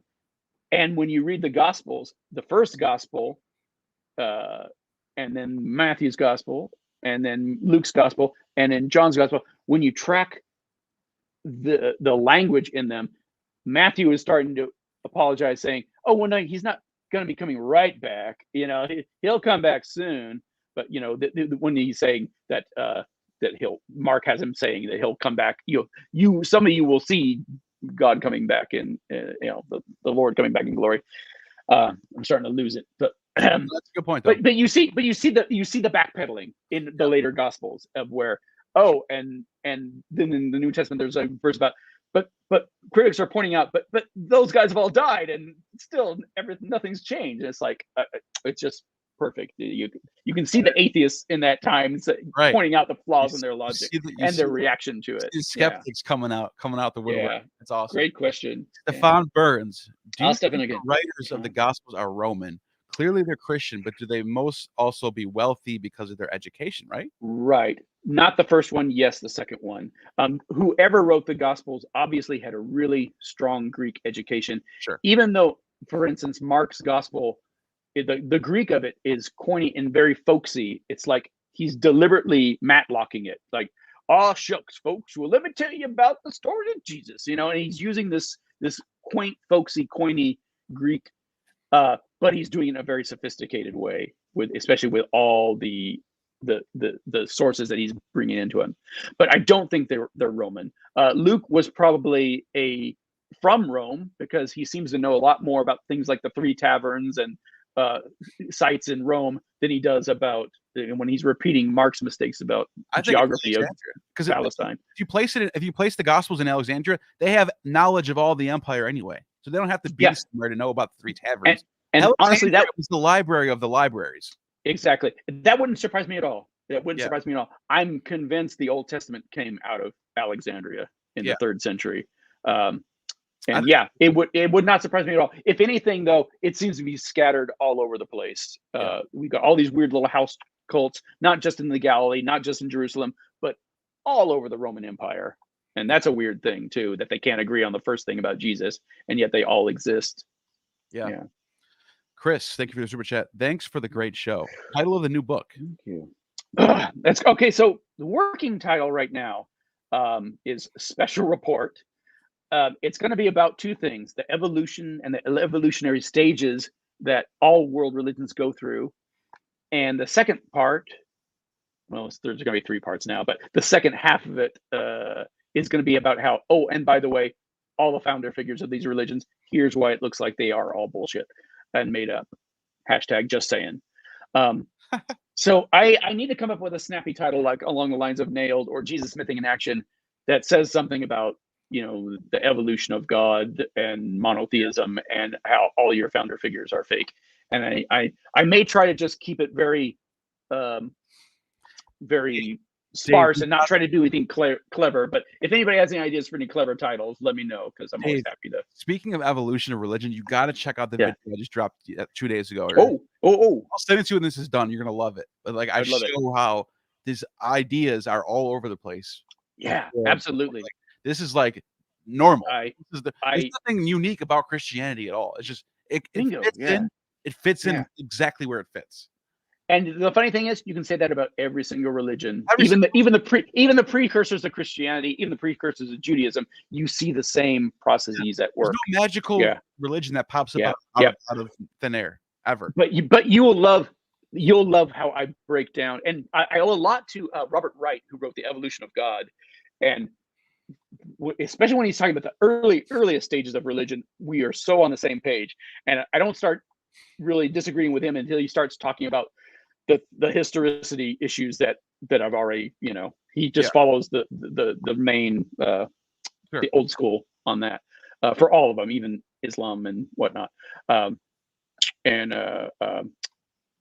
Armstrong, who am I thinking of? Karen Armstrong, who's written some really amazing stuff. When I was looking into Zoroastrianism, I was really shocked how even a scholar of her caliber, who's really good, starts quoting things that the real Zoroaster did, the prophet of Zoroastrianism, and then when you look at her citations in the verses, Jesus don't say that. Jesus ain't say that. It's like, she's reading into what she thinks, what she hopes the real Zoroaster was like. It's like, that's not saying anything remotely like what you're saying he's saying is there. What do you think about Zoroaster? The scholars debating on if he lived in the 13th century BC or the 5th century BC. That's a huge gap. That's a huge gap.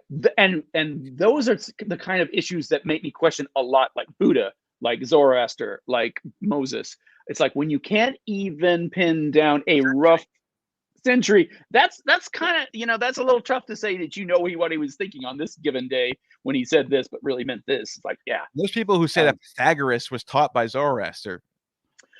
I don't think Pythagoras existed either. That's the thing. His life is crazy too. And again, I talk about that. There's 3 Pythagoras's that all kind of are similar. Some of them get connected. Send me about that, because I didn't know that, and that'll be super helpful for when I get to that section of the book.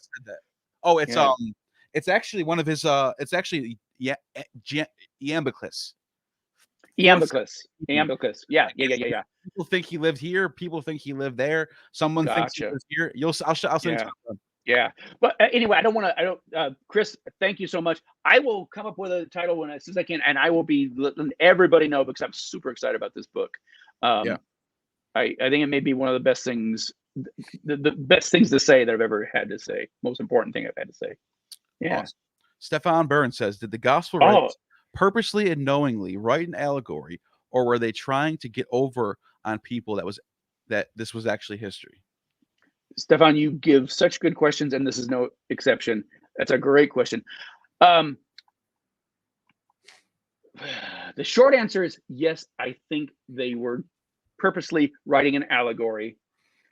And I also think they were trying to get over on people this is actually history, but not in the sense like Joseph Smith was a con artist trying to start a fake religion out of whole cloth. I think it was more like what they did with Mithraism, where you have the priests of Mithra. They're really interested in this astronomical phenomenon called the precession of the equinoxes. Right. It's not a big deal for us, because it just means the Earth wobbles on a tilt, and that means the North Star changes. But to the ancient world who doesn't know that, it looks like the entire universe is all of a sudden gone out of kilter. And so I can see the heavens. It's called the heavens. Yeah, exactly.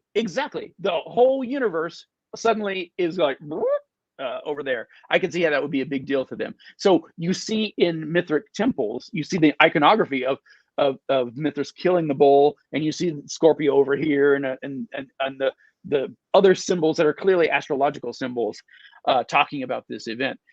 And we don't know what their written scriptures say very well, except by indirectly through other sources. But I don't think they were trying to fool people.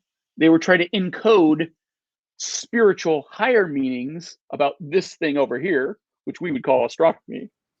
into a story that could be passed down, and in the way. And we have other evidence of that kind of thing happening in Mystery Face and other early religions, pre-Christian religions. Oh yeah, and that seems to be. They have a tablet in cuneiform of the death of Alexander the Great. It's found in Babylon, and it says, I just pulled it up. The king died. Clouds. The month was Saturn was in Gemini. At the end of the month of Cancer, Mars was in Virgo. This is his normal calendar time to them. Yeah. And I completely thought where I was going with that. What was I just saying? Oh, you were saying something about the precession of the equinox. Yeah, but there was some further along that so I don't think they were trying to fool people per se, but that was just the way religions were done, especially Mystery Face, where you'd have this nice story for the children and the slaves and the women, people who couldn't really understand stuff like us smart, educated menfolk.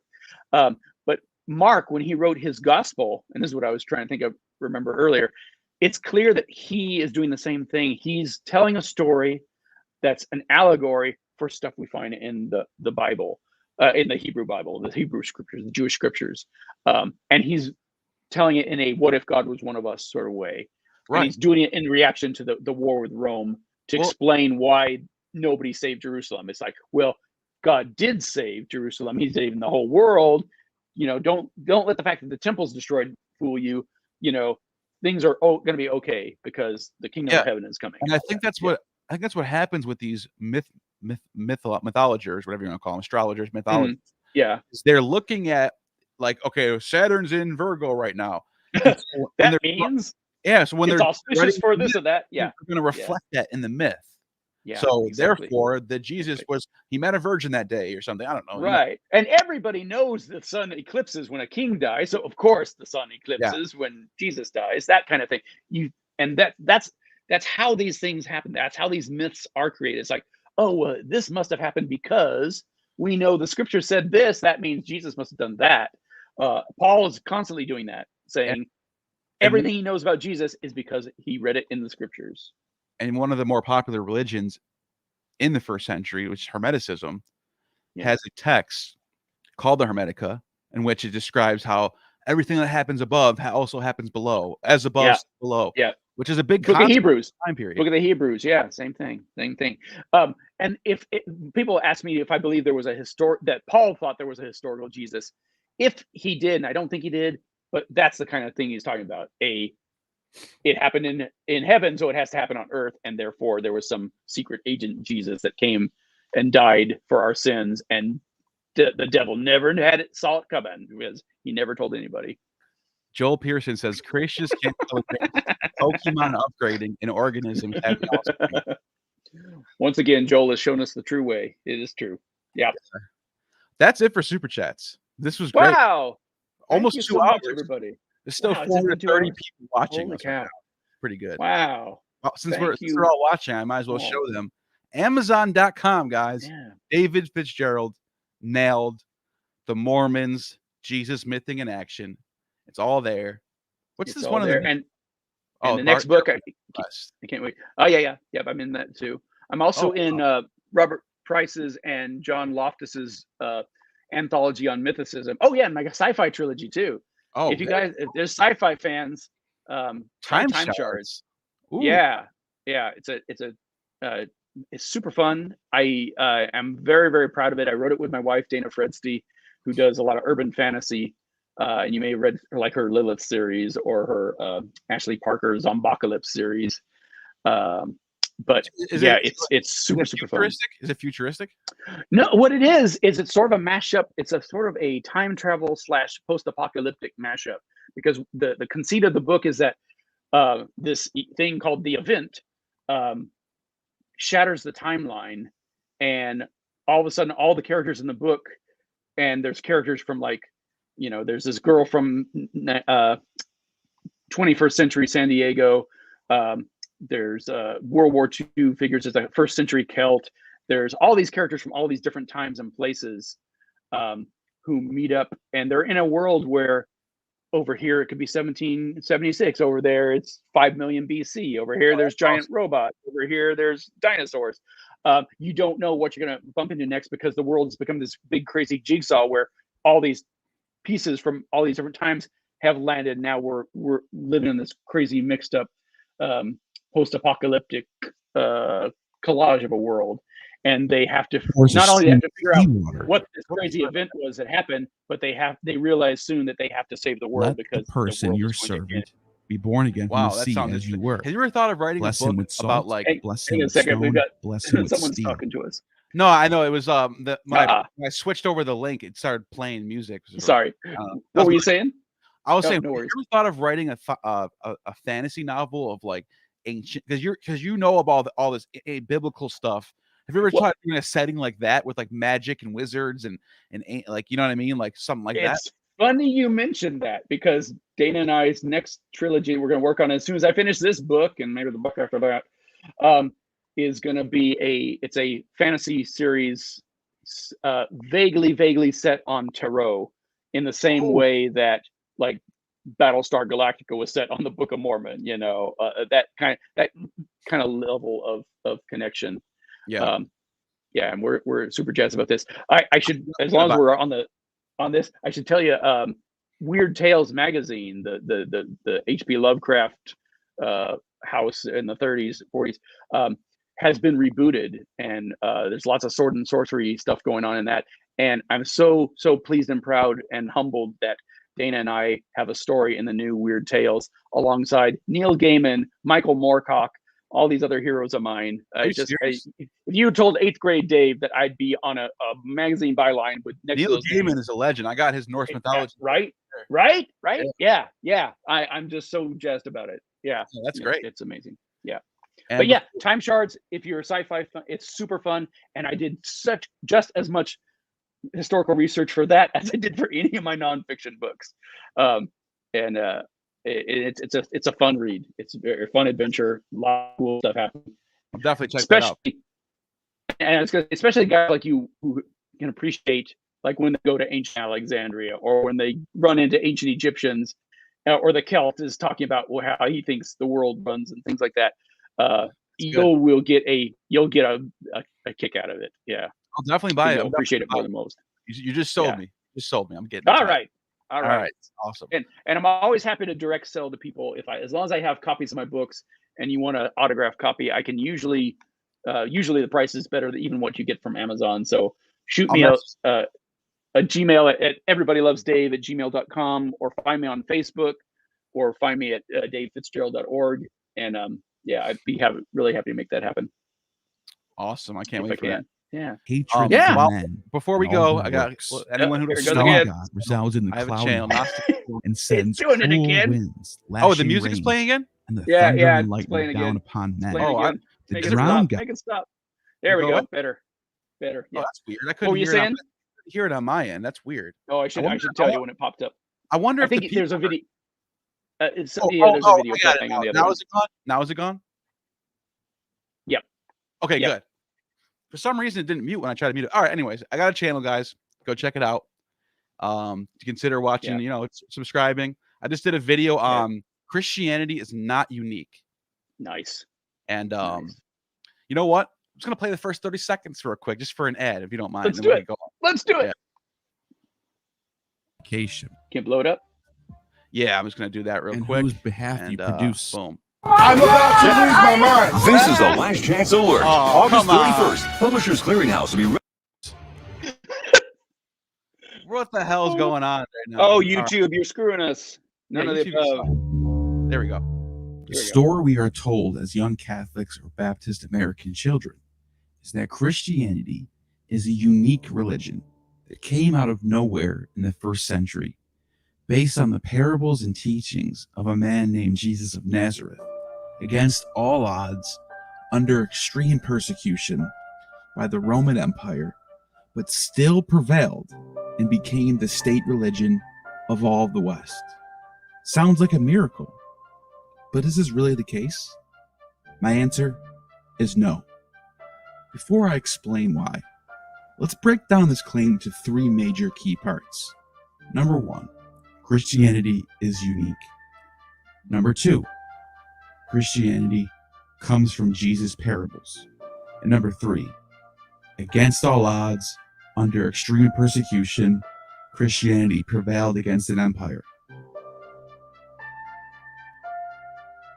Nice. That is looking really sharp, Neal. My mic's down. Oh, guys, you muted. Check that out. That's on my channel. It's Yeah. fresh off the press. I'll get into all the reasons why it's not unique. I go deep.